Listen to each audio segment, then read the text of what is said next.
여러분, 같은 이름 다른 사람을 한자로 동명이인이라고 하죠. 여러분 살면서 같은 이름 만나본 적 있으세요? 다른 사람들 꽤 좀 있었을 것 같아. 그런데 우리 하균여 권사님 만나본 적 있으세요? 없죠. 성 빼고 그래 이름만이라도. 이름 봤어요? 오, 이야, 그래 나는 필살기로 준비한 건데 오늘 설교 분명히 없을 것이다. 있구나. 귀한 여인 하균여 권사님. 이렇게 같은 이름을 가진 사람이 있는데, 제가 전도사로 사역할 때 하루는 우리 아이를 데리고 수련회를 갔어요. 수련회를 갔는데 밥을 먹으러 가는 길이었던 것 같아요. 기억이. 밥을 먹으러 가는 길에 제가 앞에 서고 뒤에 이제 우리 부장 선생님, 부장 집사님이 이제 오셨어요. 따라오셨어요. 그래서 제가 앞으로 가고 있는데 뒤에서 영선아 부르는 거예요. 그래서 제가 네? 하고 돌아봤어요. 둘이 서로 눈을 마주쳤어요. 서로 한 3, 4초 동안 이게 뭐지? 이게 뭐냐면 정구현 집사님이 저 보고 영선아 부르는데 내가 에? 이거 쳐다본 거예요. 서로 이상한 거예요. 이게 뭐지 이 상황이? 근데 집사님 또 정신을 차리더니 아니요 전도사님 말고요. 그 우리 같은 애 이름이 영선이가 있었거든.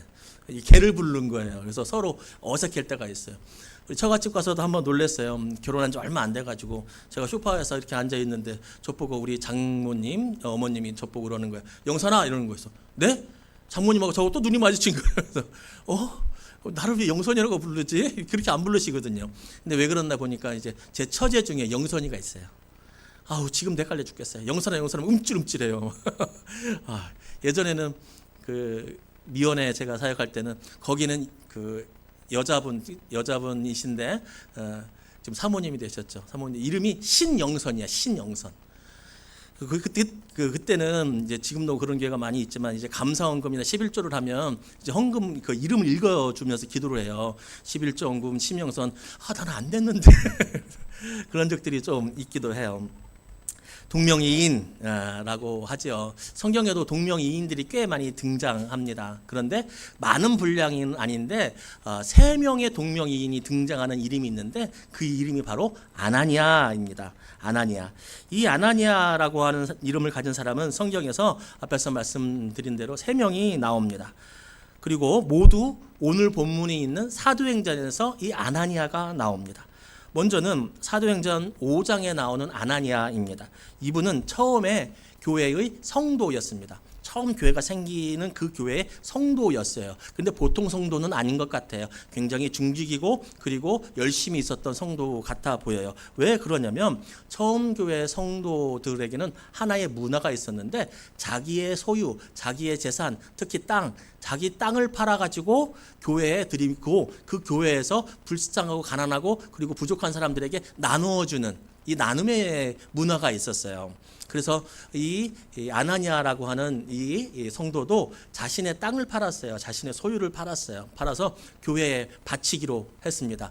그래서 자신의 땅을 팔고 바치려고 하다 보니까 돈이 아까운 거예요. 돈이 아까운 거예요. 아까워서 어떻게 했냐면 100만 원치 팔았다면 50만 원, 예를 들어서 50만 원 숨기고 이 시세가 조금 안 좋아갖고 50만 원밖에 못 받았어야 하고 50만 원만 낸 거예요. 그런데 그게 누구한테 딱 걸렸냐면 베드로한테 딱 걸린 거예요.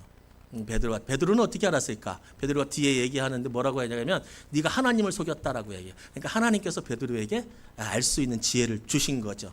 그래서 베드로가 이렇게 얘기합니다.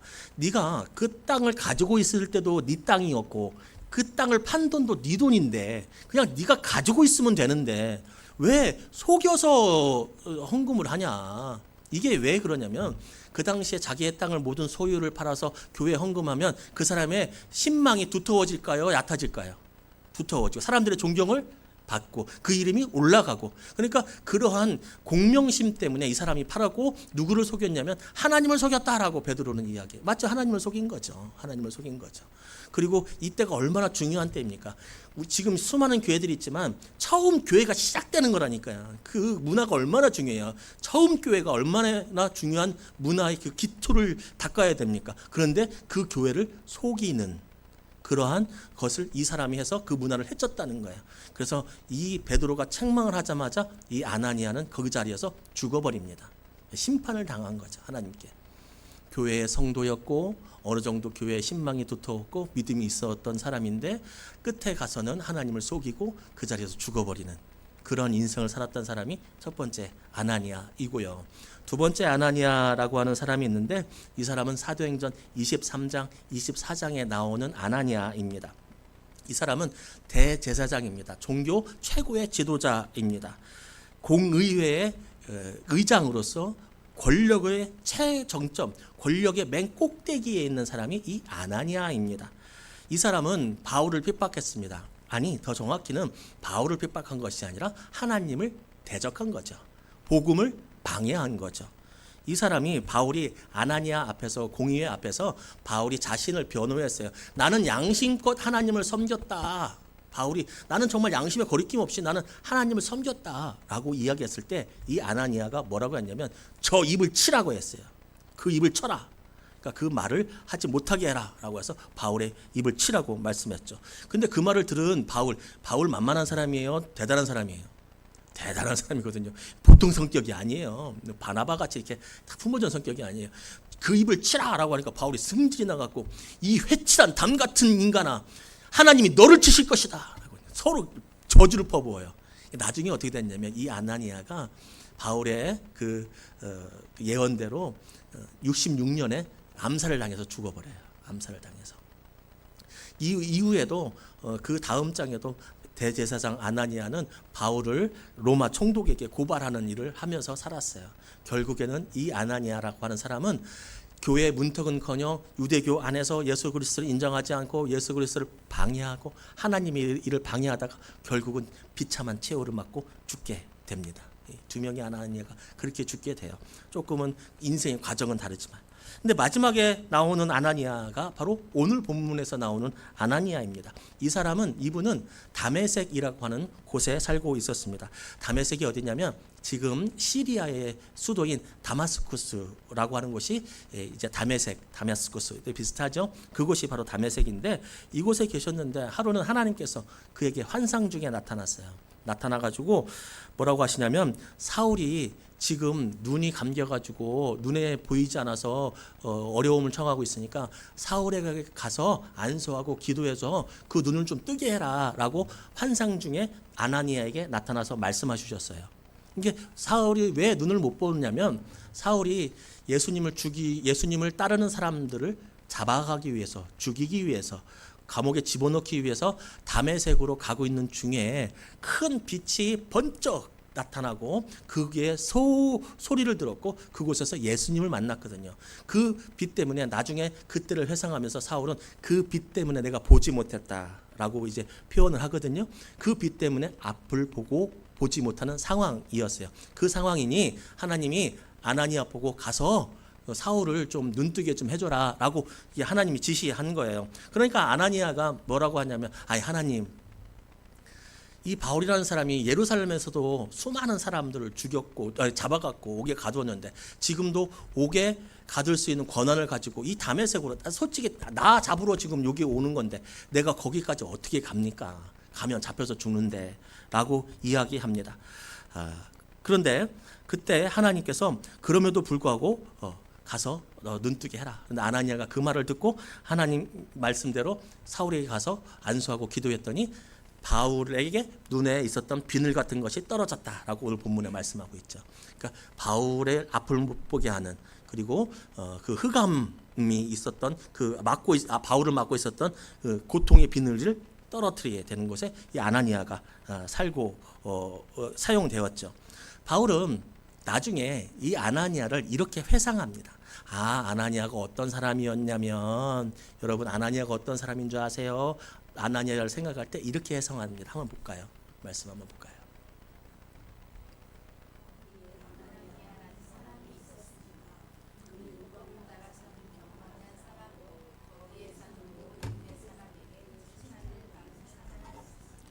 아멘. 저렇게 아나니아를 회상하거든요. 제가 우리 아이들을 위해서 기도할 때 하는 기도의 제목이 있어요. 기도의 제목이 있는데 기도문 같은 거예요. 기도문 같은 경우 우리 아이들 위해서 기도할 때 하나님의 기쁨이 되게 하시고 사람에게 칭찬받게 하시고 그리고 그 아이들 그 자신도 행복하게 하여 주옵소서. 여러분 하나님께 칭찬받고 하나님께 기쁨이 되고 사람에게 칭찬받고 자신도 행복하면 인생 그거면 되는 거 아닙니까? 인생 그거면 되는 거 아닙니까? 정말 사람에게만 칭찬받고 하나님께 기쁨이 되지 않으면 그것도 문제고, 하나님 앞에는 막 기도 열심히 하면서 사람에게는 해코지하면 그건 하나님 기뻐하시지도 않겠지만 그것도 문제고, 그렇다고 해서 다 베풀고 하는 나는 행복하지 않으면 그것도 또 문제고. 그런데 이렇게 살아가게 해달라고 우리 아이들 위해서 기도하죠. 인생 이거면 됩니다. 그런데 이렇게 살아가는 사람이 바로 아나니아였다는 거예요. 하나님께 기쁨이 되었겠죠. 순종해서 바울에게 가서 눈에 비늘 같은 걸 떨어뜨려 순종했으니까. 사람에게 칭찬받는다고 바울 이야기하잖아요. 아나니아는 안 행복하겠어요? 하나님께서 하나님께 기쁨이 되는 사람을 가만두겠어요? 축복해 주시죠. 사람들에게 칭찬받고 하면 아나니아도 행복한 삶을 살아가겠죠. 한 명의 아나니아는 믿음 생활하다가 끝에 인생을 망쳤고, 한 명의 아나니아는 처음부터 끝까지 복음을 반대하는 사람, 다른 사람을 심판하는 자리에 권력은 있고 돈은 많았지만 그렇게 비참한 인생을 살다가 의미 없는 인생, 허무한 인생 살다가 비참하게 죽었고, 한 명의 아름다운 삶을 사는 사람 아나니아는 한 명 하나님께 기쁨이 되고 이웃에게 칭찬받고 자신도 행복한 삶을 살아갔다라고 하는 것이죠. 3명 중에 1명. 자, 그러면 한 명의 아나니아만이 이런 아름다운 삶을 살았는데 그 삶은 어떻게 살았길래 그런 아름다운 삶이 되었을까? 구체적으로 그는 어떠한 삶을 살았을까? 첫 번째, 먼저 그는 순종하는 사람이었습니다. 순종하는 사람. 하나님께서 바울에게 가라, 바울이 눈 안 보니까 가라라고 말씀을 들은 아나니아는 하나님께 말합니다. 하나님, 그 사람은 예수 믿는 사람들을 잡아 죽이는 권한이 있는 사람이고 잡을 권한이 있는 사람인데 예루살렘에 있는 수많은 사람들이 벌써 그 때문에 잡혔는데 그 원수 아닙니까? 원수한테 내가 어떻게 갑니까? 그렇게 말합니다. 이 얘기예요. 저 잡아간 사람, 예를 들어서 저를 누가 잡아가서 옥에 가두었어. 스데반은 죽였고, 저 죽인 사람을 우리 교회 집사님 보고 집사님 가갖고 그분한테 가서 기도해 주시고 우리 교회로 좀 모시고 오세요. 이런 격이거든요. 원수를 데려오라는 격이에요. 그런데 하나님은 그 말을 듣고 그 아나니아의 그 반론을 듣고 이렇게 말씀하십니다. 15절 말씀 함께 읽겠습니다.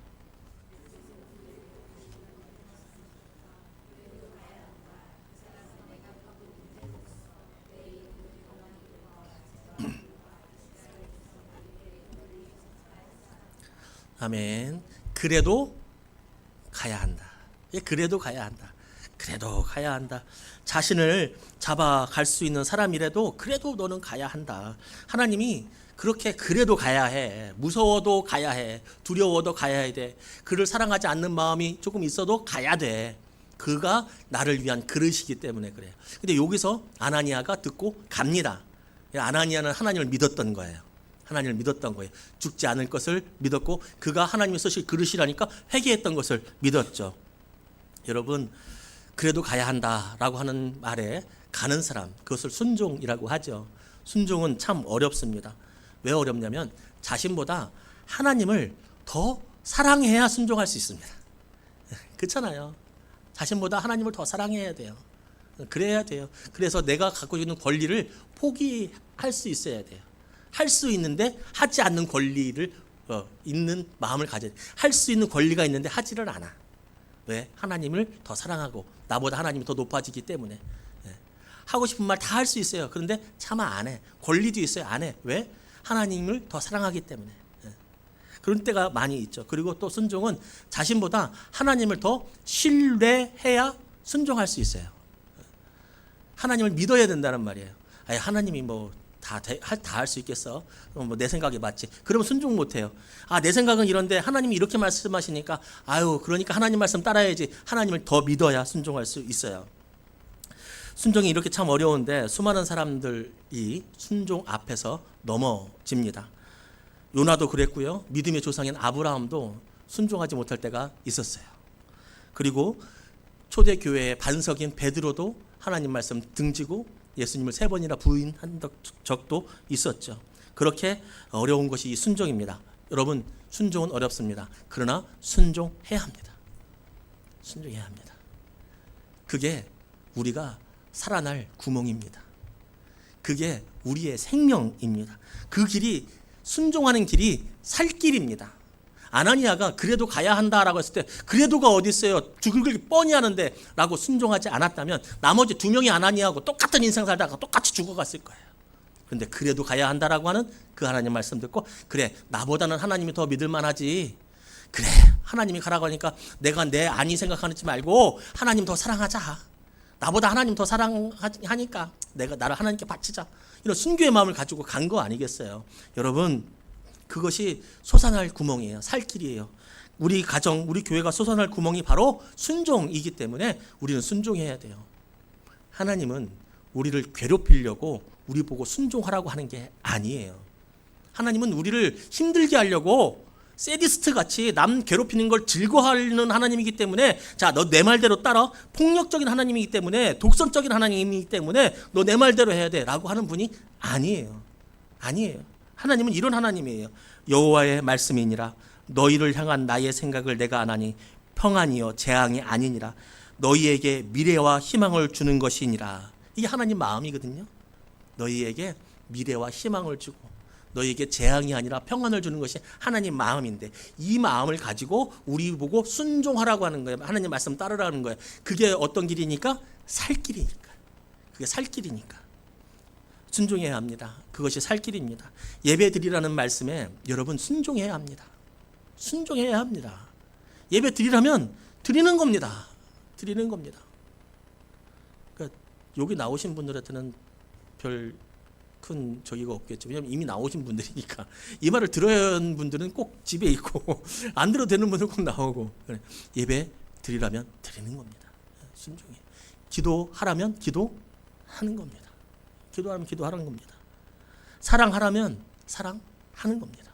힘들어도 어려워도 가장 먼저 좋은 것을 믿는 자들과 함께 나누라 라고 하는 말씀이 있어요. 그 말씀에 순종해야 되는 거예요. 가장 먼저 믿는 모든 가족들에게 우리 교우들에게 가장 먼저 믿는 좋은 것들을 함께 하라면 좋은 것들을 함께 나눠야 합니다. 이게 순종이에요. 나눠야 되는 거예요. 나는 손님이 아니에요. 나는 이곳에 있는 하나님이 보내신 하나님의 사람으로서 서로 같이 좋은 것들을 나누는 그러한 순종이 한 사람 한 사람 모두에게 있어야 돼요. 이방인이 돼서는 안 됩니다.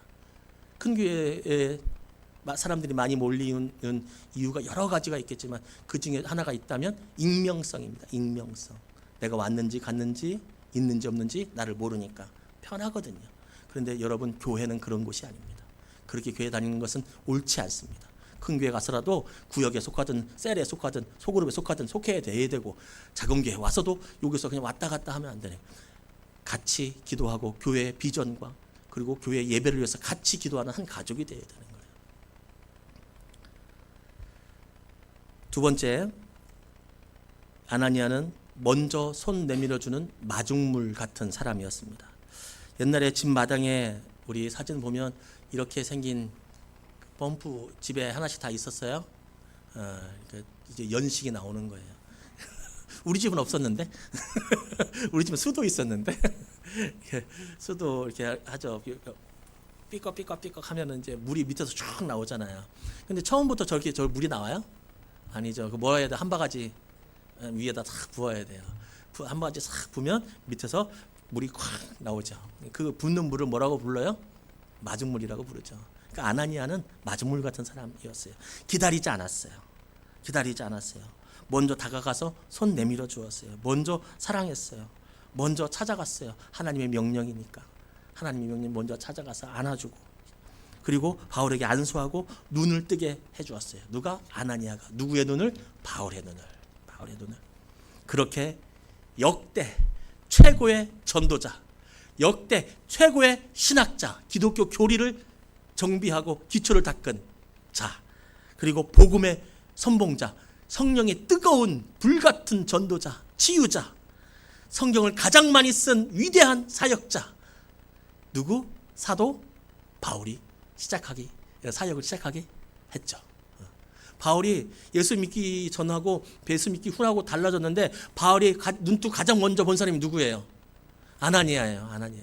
아나니아 딱 오우 아나니아. 여러분 얼마나 의미 있어요.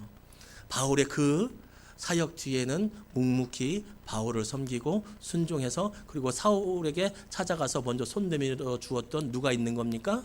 아나니아가 있는 거예요. 아나니아가. 여러분도 어떤 사람, 다른 사람의 뒤를 좀 지켜주시기 바랍니다. 우리 믿음의 가족이 나 때문에 힘을 얻기를 바랍니다. 성격적으로 먼저 다가가서 말하지 못하는 분들 계실 거예요. 집사님 힘내세요. 요 말하기가 너무 힘들잖아. 어떤 사람은 성격이 내성적이어서 그러면 그 사람을 위해서 기도해 주시면 되는 거예요. 제가 쭉 광고에 여러분 이런 일이 있습니다. 누구 이사 있습니다. 누구 입원하십니다. 누구 어떤 일 때문에 기도해 주십시오 라고 하면서, 그리고 또 지나가다 보면 여러 기도 제목들이 귀에 들리면 그것을 위해서 기도해 주면 되는 거예요. 그게 후원자가 되고, 그게 아나니아 같이 마중물이 되어주는 사람, 먼저 다가가는 사람이 되는 것입니다. 그래서 그렇게 하나님의 일을 할 수 있도록 세워주는 사람들 한 사람 한 사람씩 다 될 수 있어야 합니다. 수요일에 우리 어른들도 수요기도 잘 안 나오시죠? 많이 안 나오시죠? 근데 수요일에 우리 아이들이 나와요. 수요일에 우리 아이들이 누가 나오냐면 하준이하고 수아하고 고연이가 나와요. 고연이가 요 몇 달, 한 두세 달, 한 두 달 이렇게 고연이가 수요일에 안 나왔어요. 집에 있었어요. 안 나오고.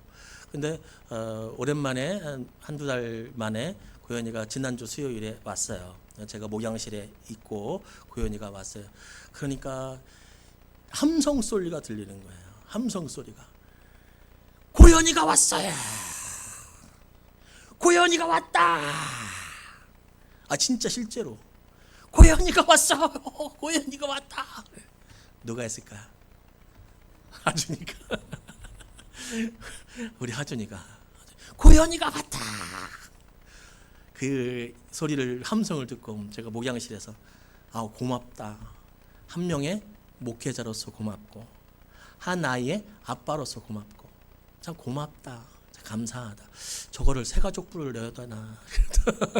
저거를 쟤를 안내를 세워야 되나? 제 엄마하고 얼마나 저렇게 다를까? 왜 이렇게 엄마하고 저렇게 다를까? 참 그 생각을 했죠.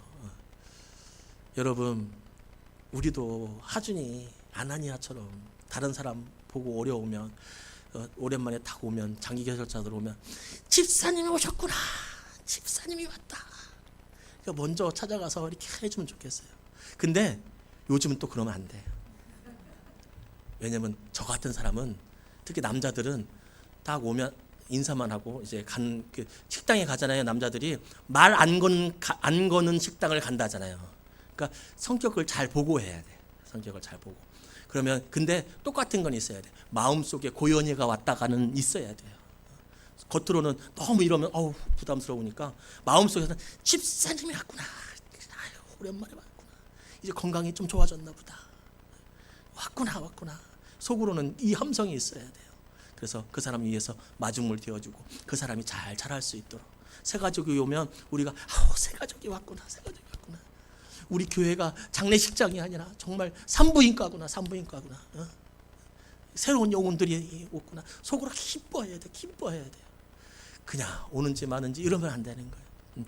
그렇다고 해서 새가족한테 찾아가고 오셨어요 이러면 또 이제 또 간다고 집에.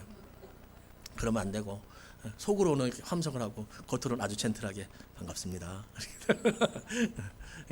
또 어떤 거는 또 이런 걸 또 좋아하는 사람이 있어요. 또 고연이 어떤 냐면 웃고 들어갔어요. 그래요. 그렇게 해야 돼요. 그리고 새가족들 오면 우리가 아나니아처럼, 이 바울이 새가족이잖아요. 지금 새롭게 새가족이에요. 지금 아나니아 찾아가서 새가족인데, 새가족들 이제 오면은 여러분 잘 대해주시고, 미소가 최고예요. 미소. 말 많이 하지 마세요. 새가족들 오면 그분은 나의 인생에 별 관심이 없어요. 나중에 친해지면 모르겠는데, 오늘 처음 봤는데 제가 여기 기도해 왔더니 막 옛날에 어떤 응답, 아니요, 그런 얘기 하지 마세요. 어떻게 교회는 그 사람 얘기를 들어야지, 내 간증하지 마시고, 그리고 가르치려고 하지 마시고, 주의를 꼭 지켜야 돼요. 여러분 가르치지 마세요. 여러분 가르치는 게 아니에요. 누가 가르쳐요? 내가 가르쳐요. 제가 왜 제 직장을 뺏으려고 그래요? 내 직업을 뺏으려고 그래. 그렇게 가르치고 싶고 하고 싶잖아요. 제가 늘 하는 말이 있어요. 뭐 하면 돼요? 목사하면 돼요. 목사하면 제가 맨날 이러니까, 제가 뭐한테 와서 이렇게 하세요. 왜 그렇게? 그냥 하세요 하면, 싫으세요? 그러니까 이제 싫으면 목사하세요. 그러니까 저는 지난번에 저 보고 그래. 뭐라 하다가 나중에 나 보고 저 보고, 싫으시면 성도하세요. 그래요. 새 가족 오면 자기 얘기 많이 하지 마시고 들어주시고 그리고 관심 있어 주시고 그리고 그 성향에 맞게 잘 대해 주시면 돼요. 잘 대해 주시면 가르치려고 하지 마시고 그렇게 아나니아는 바울을 세웠어요. 그 세운 바울 때문에 정말 온 세계에 복음이 퍼져나갔고 지금도 그가 쓴 성경을 통해서 우리 하나님 말씀을 듣잖아요. 여러분 그 뒤에는 아나니아가 있었다는 걸 기억해야 합니다. 정말 얼마나 명예스러울까. 우리 아이들 잘하잖아요. 그 뒤에 쟤들이 진짜 어떻게 잘할지 몰라. 각자의 자리에서 제가 어떻게 잘할지 몰라라고 하는 것은 큰 힘을 내고 성공한다는 얘기가 아니에요. 각자의 자리에서 하나님 일을 어떻게 감당할지 몰라. 정말 아름답게 감당하게 될 거예요. 그것을 위해서 열심히 키워나가자고요. 여러분도 키워나가고 다른 사람들도 좀 키워나가고. 세 번째로 아나니아는 믿음의 가족을 인정했습니다.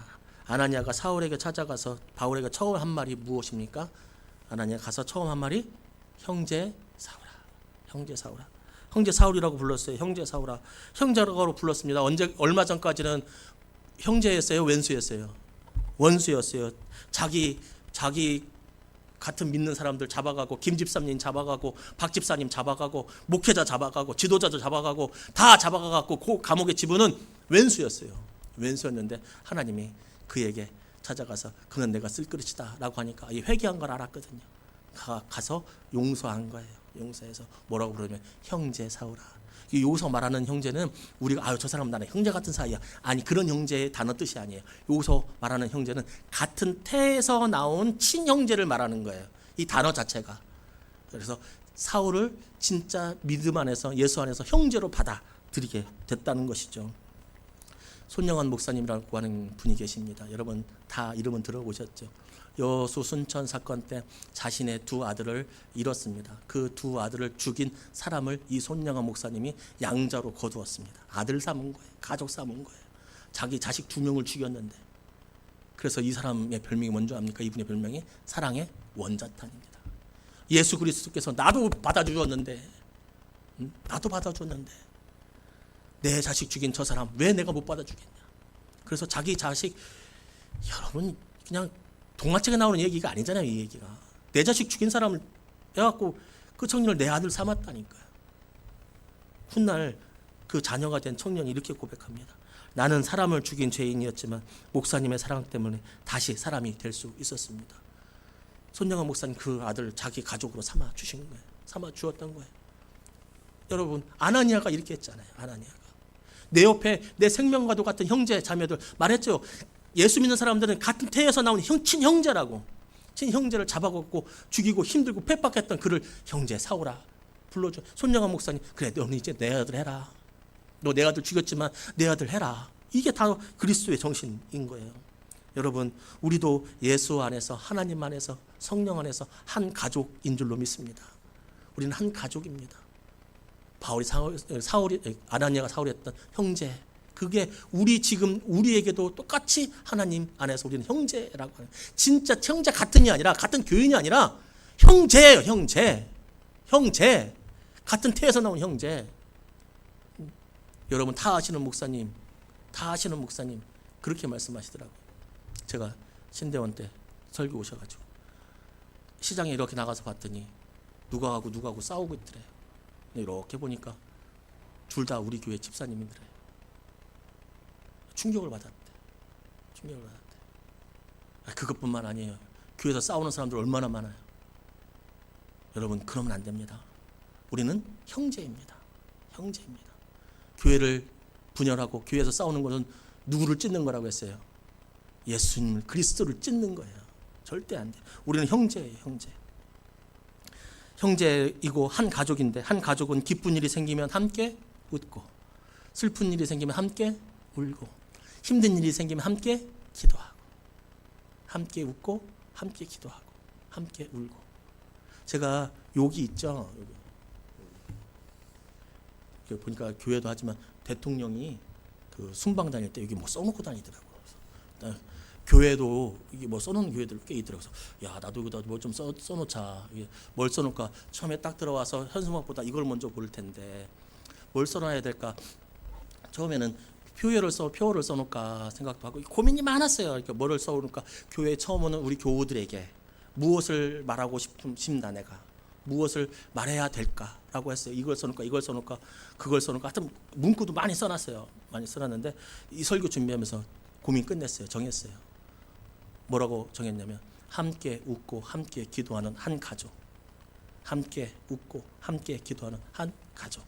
여러분, 우리는 이 문구 볼 때마다 그래, 여기는 가족이구나. 여기는 함께 웃는 곳이구나. 함께 우는 곳이구나. 함께 기도하는 곳이구나. 힘든 일이 있으면 같이 기도해 줘야 되는 곳이구나. 우리는 가족이구나. 여러분, 그것을 기억할 수 있기를 바랍니다. 아나니아처럼 순종하고 순종이 마중물이 되고 마중물이 넘쳐서 교회 한 가족이 되는 곳에 우리 모두 쓰임 받기를 주님의 이름으로 축복합니다. 아멘. 우리